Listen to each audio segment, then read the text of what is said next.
Report की करते हैं शुरुआत। ईरान और अमेरिका के बीच जंग भीषण हो चुकी है।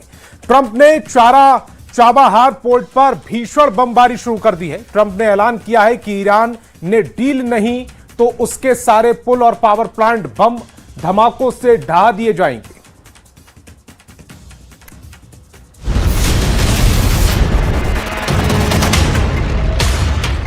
ये ईरान नहीं, ईरान जिन्हें दुश्मन मानता है वो देश है। अमेरिका का साथ देने वाले देशों में ये बारूदी दृश्य दिख रहे हैं। एक दो नहीं, 7 खाड़ी देश ईरान के प्राइम टारगेट पर हैं। अमेरिकी सैनिकों की मौजूदगी अब यहाँ ईरान नहीं चाहता। ट्रंप के लिए ईरान ने ऐसी वॉर प्लानिंग की है जिसे जानकर उनका दिमाग भन्ना गया है। ईरान के वॉर कमांडर बड़े जिद्दी हैं, जुझारू हैं, उतने ही खूंखार भी हैं। उनमें भी जनरल जब्बारी सबसे कुख्यात है। जब्बारी ने ट्रंप को धमकी दी है कि 10 साल तक ईरान ने अमेरिका से युद्ध की तैयारी कर ली है।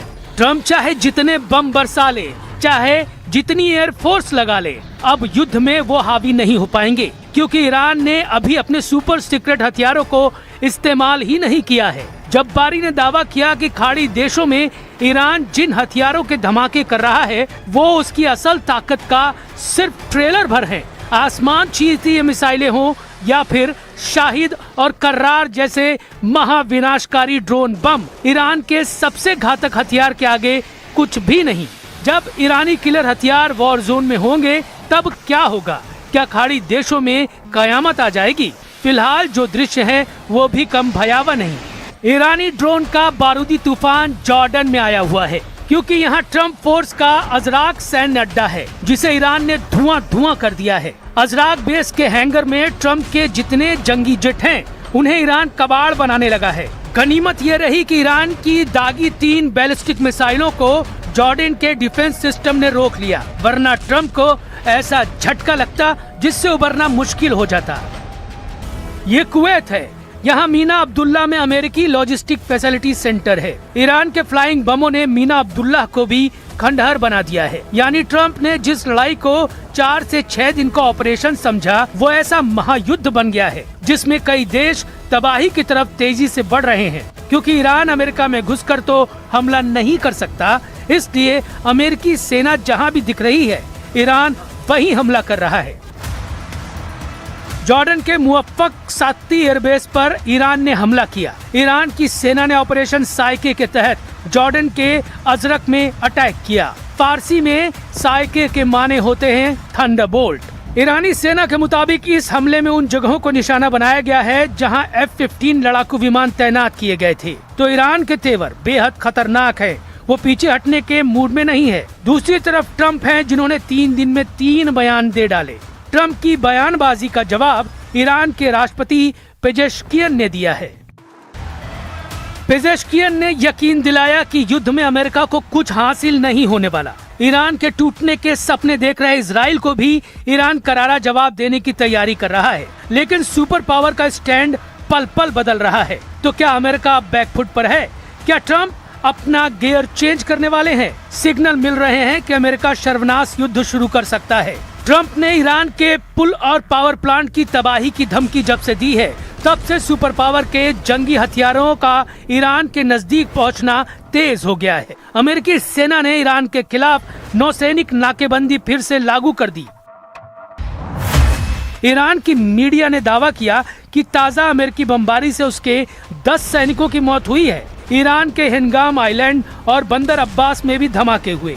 केशम द्वीप और सीरिक पर भी हमले हुए। अमेरिका ने इन हमलों के वीडियो जारी किए हैं, जिसके बाद रेवोल्यूशनरी लड़ाकों ने धमकी दी है कि अगर ट्रंप ने हमले बंद नहीं किए तो पूरी दुनिया को तेल युद्ध झेलना पड़ेगा। पहले राउंड में ईरान ने ट्रंप को फ्यूल पावर से झुका दिया था। अब की बार ईरान 10 साल का जज्बा लेकर युद्ध में उतरा है। ईरान का इरादा बता रहा है कि अमेरिका ब्लंडर कर चुका है। पेंटागन पहले ही आगाह कर चुका था। अब एहसास हो रहा है कि डोनाल्ड ट्रंप ने ईरान से युद्ध लड़ने की तैयारी सही नहीं की, या फिर उन्हें गुमराह किया गया, या फिर इजराइल के कहने पर वो इतने जोश में आ गए कि अमेरिका की सेना को राइफल बिना लोड किए हुए युद्ध में उतरने के लिए मजबूर कर दिया, क्योंकि जनरल जब्बारी जैसे कमांडर कह रहे हैं कि ईरान ने अपनी असली पावर तो दिखाई ही नहीं है। यानी जब्बारी की धमकी को अमेरिका कतई नजरअंदाज नहीं कर सकता। जब्बारी ने ही ईरान के सीक्रेट सुपर वेपन की जानकारी मार्च में युद्ध भड़कने के बाद दी थी। ऐसा जनरल अगर 10 साल तक युद्ध के लिए ललकार रहा है तो अमेरिका की धुकधुकी बढ़नी तय है। वैसे भी अमेरिका इराक से अपना तंबू उठाकर उल्टे पांव लौट रहा है। ट्रंप ने इराक से सेना की वापसी की डेडलाइन तय कर दी है। अमेरिका 30 सितंबर 2026 तक इराक से अपनी सभी सैन्य मौजूदगी पूरी तरह से खत्म कर देगा।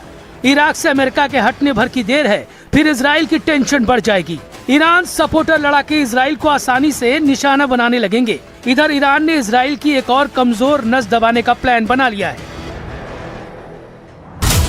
इजराइल का चिकन नेक यानी उसकी तेल सप्लाई को खत्म करना ईरान के लिए बहुत मुश्किल मिशन नहीं, लेकिन नेतन्याहू कह रहे हैं कि ईरान ने अगर उसे निशाना बनाया, ऐसा बदला लिया जाएगा कि मुस्तफा खमेनी की जमीन खिसक जाएगी।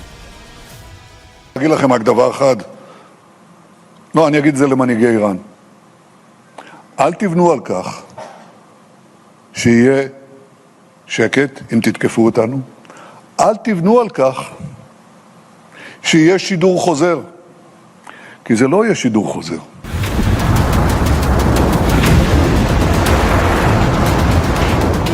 ईरान अमेरिका युद्ध की असल वजह इजराइल है। इजराइल को ही ईरान के एटमी प्रोग्राम से डर लगता है। इसी डर को ट्रंप के दिमाग में फिट कर नेतन्याहू ने ईरान को तबाही के कगार पर पहुंचा दिया है। लेकिन ईरान का वादा है, जितना नुकसान उसे होगा उसके 10 गुना वो दुश्मनों का करेगा।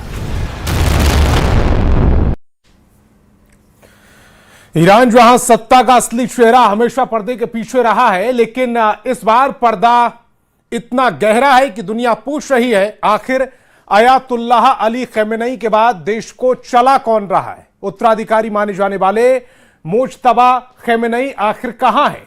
क्या वे घायल हैं, छिपे हुए हैं, या पर्दे के पीछे से फैसले ले रहे हैं? इस रिपोर्ट में हम ईरान से जुड़े इस रहस्यमयी सवाल की परतें खोलेंगे। कहां गायब हैं ईरान के पावर सेंटर?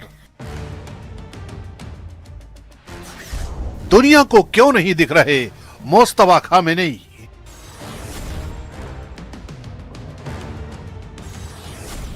क्या पर्दे के पीछे चल रही है ईरान की सरकार? आखिर ईरान को कौन चला रहा है?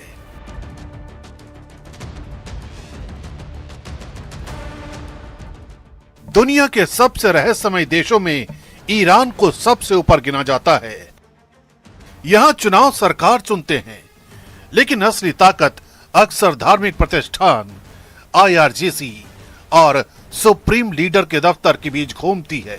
पिछले 2 दशकों में एक ऐसा नाम लगातार उभरता रहा जो कभी चुनाव नहीं लड़ता, कोई सरकारी पद नहीं संभालता, मीडिया से लगभग पूरी तरह दूर रहता है, लेकिन जिसे ईरान की सत्ता का सबसे ताकतवर शख्स का रुतबा हासिल है, मुस्तफा खमेनी। ये अयातुल्ला अली खमेनी के दूसरे बेटे हैं। कई पश्चिमी खुफिया विश्लेषक मानते हैं कि उन्होंने वर्षों तक IRGC, बसीज मलेशिया और सुप्रीम लीडर के कार्यालय के बीच तालमेल में प्रभावशाली भूमिका निभाई। हालांकि ईरान ने कभी इसे आधिकारिक रूप से स्वीकार नहीं किया। अब जब अयातुल्ला अली खमेनी नहीं रहे, तो सबसे बड़ा सवाल उत्तराधिकारी का नहीं, बल्कि सत्ता के असली केंद्र का बन गया है, क्योंकि इसी दौरान मुस्तफा अचानक सार्वजनिक जीवन से गायब हो गए हैं। न कोई भाषण, न कोई तस्वीर, न कोई आधिकारिक बयान। और यहीं से शुरू होती है दुनिया की सबसे रहस्यमयी राजनीतिक गुमशुदगी की कहानी। But we're going to hit him very hard tonight. We're going to hit him very hard tomorrow night. We're going to hit him very hard the night after. And then next week it gets really bad for them, because next week comes the power plants. Next week comes the bridges. We're going to knock out all their power plants. We're going to knock out all their bridges unless they get to the table and negotiate. You better make a deal. You're not going to have anybody left. We're being very careful with the civilian population, as you know. But I said, you better make a deal. You're not going to have anything left. Mustafa Khamenei की गैर मौजूदगी को लेकर कई तरह के दावे सामने आए हैं। कुछ पश्चिमी मीडिया संस्थानों ने कहा कि वे इजरायली हमले में घायल हुए हैं। कुछ रिपोर्टों में उनके चेहरे के झुलसने की बातें लिखी गई हैं, जबकि सोशल मीडिया पर उनकी मौत तक के दावे वायरल हुए। लेकिन जब इन दावों की जांच की गई तो तस्वीर अलग निकली। न ईरान सरकार ने उनकी मौत की पुष्टि की, न किसी विश्वसनीय अंतर्राष्ट्रीय एजेंसी ने।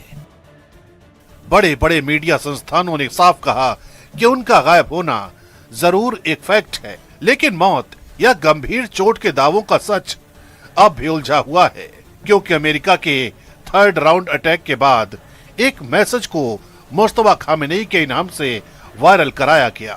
मुस्तफा खामेनी के नाम से जारी हुए संदेश में साफ कहा गया था, ईरान बदला लेना चाहता है, हमारे नेता को धोखे से मारा गया, शहीदों के खून का हिसाब लेकर रहेंगे, मैं रहूं या ना रहूं, बदला लिया जाएगा। लेकिन जो लीडर अपने देश की आवाम के लिए इतनी बड़ी बड़ी बातें कर रहा है, उसके गायब होने की कहानी क्या है? क्योंकि सबसे बड़ा रहस्य उस वक्त गहरा गया जब अयातुल्ला अली खामेनी के जनाजे की तस्वीरें दुनिया के सामने प्रसारित हुईं। ईरान के शीर्ष सैन्य अधिकारी दिखाई दिए, राष्ट्रपति दिखाई दिए, वरिष्ठ धर्मगुरु दिखाई दिए, लेकिन मुस्तफा खामेनी कहीं नहीं दिखे। ईरान की राजनीति में प्रतीकों की अहमियत बहुत बड़ी होती है, इसलिए ये गैर मौजूदगी सिर्फ एक कुर्सी की नहीं थी, बल्कि एक ऐसा सवाल थी जिसका जवाब आज तक किसी ने नहीं दिया। पश्चिमी सुरक्षा विश्लेषकों का एक वर्ग मानता है कि इजराइल की संभावित कार्रवाई के डर से उन्हें सुरक्षित स्थान पर रखा गया है। दूसरी ओर कुछ विशेषज्ञों का कहना है कि ईरान के लिए उनकी सुरक्षा सर्वोच्च प्राथमिकता है, लेकिन ईरानी अधिकारियों ने उनकी गैर मौजूदगी की कोई साफ वजह सार्वजनिक नहीं की है। यही चुप्पी आज सबसे बड़े सवाल को जन्म देती है। लेकिन अयातुल्ला अली खामेनी के जनाजे के ही दौरान एक तस्वीर को लेकर मीडिया में हलचल मच गई, और वो ये तस्वीर थी जिसमें अली खामेनी के जनाजे के वक्त एक नकाबपोश शख्स दिखाई देता है। इस तस्वीर को लेकर शुरुआत में कयास लगाए गए कि यही मुस्तफा खामेनी है, लेकिन बाद में पता चला कि ये अयातुल्ला अली खामेनी के बड़े पोते जवाद खामेनी थे। तो फिर आखिर वो कौन सी जगह है जहां मुस्तफा खामेनी छिपे हैं? अगर मुस्तफा सामने नहीं है तो क्या पर्दे के पीछे से फैसले ले रहे हैं? यही वो सवाल है जिस पर सबसे ज्यादा चर्चा हो रही है। लेकिन ये सब सच है कि उन्हें ईरान की सत्ता संरचना का बेहद प्रभावशाली और महत्वपूर्ण चेहरा माना जाता रहा है। आज के ईरान को समझने के लिए ये मानना होगा कि सत्ता किसी एक व्यक्ति के हाथों में दिखाई नहीं देती। राष्ट्रपति मसूद पेजेश्कियान नागरिक प्रशासन संभाल रहे हैं। दूसरी ओर IRGC देश की सैन्य शक्ति, मिसाइल कार्यक्रम और रणनीतिक सुरक्षा पर प्रभाव रखता है। सुप्रीम नेशनल सिक्योरिटी काउंसिल युद्ध और विदेश नीति से जुड़े बड़े फैसलों में अहम भूमिका निभाती है। इसके अलावा सुप्रीम लीडर का दफ्तर भी धार्मिक और राजनीतिक संस्थाओं के बीच प्रभाव बनाए रखता है। ये सच है कि मुस्तफा खामेनी लंबे समय से सार्वजनिक रूप से दिखाई नहीं दिए हैं। ये भी सच है कि अयातुल्ला अली खामेनी के जनाजे में उनकी सार्वजनिक मौजूदगी नहीं हुई, लेकिन उनकी मौत, गंभीर चोट या चेहरे के झुलसने जैसे दावों की अब तक कोई आधिकारिक पुष्टि नहीं हुई है। दूसरी ओर कई विश्वसनीय रिपोर्ट बताती हैं कि सुरक्षा कारणों से उनकी सार्वजनिक गतिविधियां सीमित हो सकती हैं। इसलिए मौजूदा वक्त में जो तस्वीर निकल कर आती है वो रहस्यों और सवालों की बुनियाद पर टिकी है।